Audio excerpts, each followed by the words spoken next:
All right, y'all. Professor Malik X here. Apparently, Shit for Brains Rollins claims that the fans slash critics are jealous of him and Becky Lynch. He quoted this in an interview with the Tampa Bay Times in Florida when he promoted Raw Recycle last Monday night. I think those critics might be a little jealous, he said. I think that's where a lot of that stems from. I mean, if I'm a dude and I'm watching television and I have a crush on Becky Lynch, I'm probably not going to be fond of the guy who's dating her either. So I get that. We have such great chemistry. I think it's funny that people think we don't. Either way, it amuses me. He also had some kind words, bullshit in my opinion, about Baron Corbin, about, how he took the hazing, how he's persevered, how, he works dark matches and is a great contributor to the product they put out every week. If you call contributing to bullshit to a bullshit product, basically a garbage product, then yeah, Baron Corbin's great. But as a wrestler and the product, not so great, as we saw on Raw Recycle this past Monday. Now, Seth Rollins, let me tell you something. The fans, male and female, don't know your punk ass from a hole in the wall. What the fuck is there to be jealous of? Why would we be jealous of the man's bitch? Yeah, I sent you a picture on Twitter. I'm sure you saw it, right? That shirt that you're selling, it could be photoshopped, I don't know, but it fits you and Becky Lynch's gimmick so well. The man's bitch. The bitch you dating is obsessed with having a penis, obviously, because she's the man. So I gotta ask, when she goes to the bathroom, does she go in the bathroom with you and stand side by side in the urinals? That's my guess. But if that kind of thing turns you on, hey, go for it, fly free. But why would we be jealous of the man's bitch? Let's think about that. Jealous of what? Looks fade. And the two of you aren't dating, you're fucking because, you're both famous, you're both champions, and you're stars. Well, you're not a champion right now because, Brock Lesnar is the champion. He's a better draw than you. He wrestles better than you. He's all around more entertaining than you. And the best part about him is he doesn't have to talk.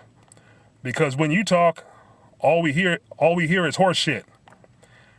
Speaking of horse shit, that promo you cut on Jizz TV, and that's what I call it, Jizz TV, that promo you cut trying to impersonate Paul Heyman, that performance was terrible.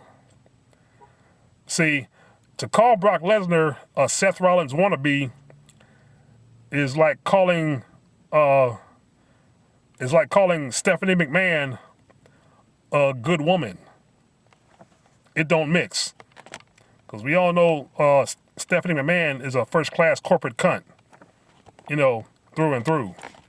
She's a hoe, of course, because, when she was 16, I believe the urban legend, when she was 16, she went down on Macho Man. But that's another story.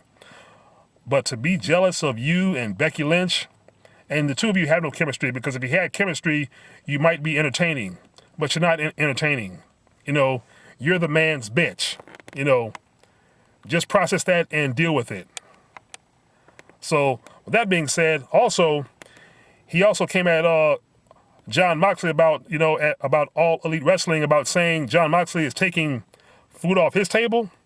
Bitch, Jon Moxley, Dean Ambrose, formerly known, was putting food on your table for basically 6 to 10 years when he was with you in the Shield, because the only reason the Shield was entertaining was because of Dean Ambrose. He was the only thing in the Shield, the heart and soul of the Shield, that was entertaining, because you and Roman Reigns, both of you bitches, y'all ain't shit. You can't talk. The crowd booed Roman Reigns out of the building, still booing him now. But when Dean Ambrose got on the mic, when he was in the ring by himself, entertaining or cutting a promo with you, he was the best thing about the Shield. Because when he left, I think he took the Shield with him. Because you and Roman Reigns on your own, y'all ain't shit. So I guess maybe in a way he did take food off your table. Technically, it's food that you don't deserve. So, and this is supposed to be your friend, and now you're going to turn on him in an interview, backstabbing him because he felt he needed an opportunity elsewhere. That's his freedom of choice. If you like whack-ass wrestling entertainment so much because you're the champion and because everything's going so well for you, that's fine. But I'm pretty sure when you're played out, and you're already played out, you've been played out, a long time ago. But when you're played out and you start getting booked to lose, or the creative, the creative team doesn't book you very well or doesn't make you look good anymore, you'll be singing the same tune. See, this is the thing about these fake wrestling bitches. They sing their praises when everything is going their way, when they're getting what they want. But the minute they don't get what they want, the minute the company has to go another direction or another creative direction because of somebody better that's always going to come along, then they get pissed and sing a different tune, saying, "Oh, I don't like WWE. I don't agree with the way I'm booked. I don't like the direction they're going in. I'm not a part of this or that or the other." Just like Sasha Banks and Bayley, who threw a temper tantrum at WrestleMania when they lost of the tag belts. And now Sasha Banks with all these cryptic bullshit tweets, but she won't show up on the show.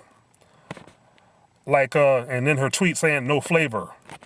Like, the women's division doesn't have flavor without her. The women's division never had flavor. It never had flavor before she came along. It had less flavor when she came along, and it's still stuck in the same bullshit creative direction, and it's only getting worse with every new crop of divas or so-called wrestlers that come up. Like, I used to be a fan of Nikki Cross, Insanity. That was cool, that was happening. But when they brought her up and paired it with Alexa Bliss of all people, like Bray Wyatt, that just killed the bitch. That just killed her career right there. Kissing ass and kissing up to Alexa Bliss as her so-called best friend, knowing the bitch is using her. We can see that. That's just like that bitch Tori years ago.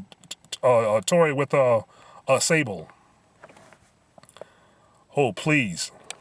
But Seth Rollins, think before you speak.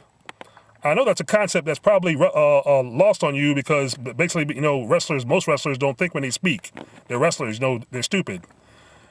So think before you speak, because like the song by Cameo, you still talking out the side of your neck. Anyway, y'all let me know what y'all think.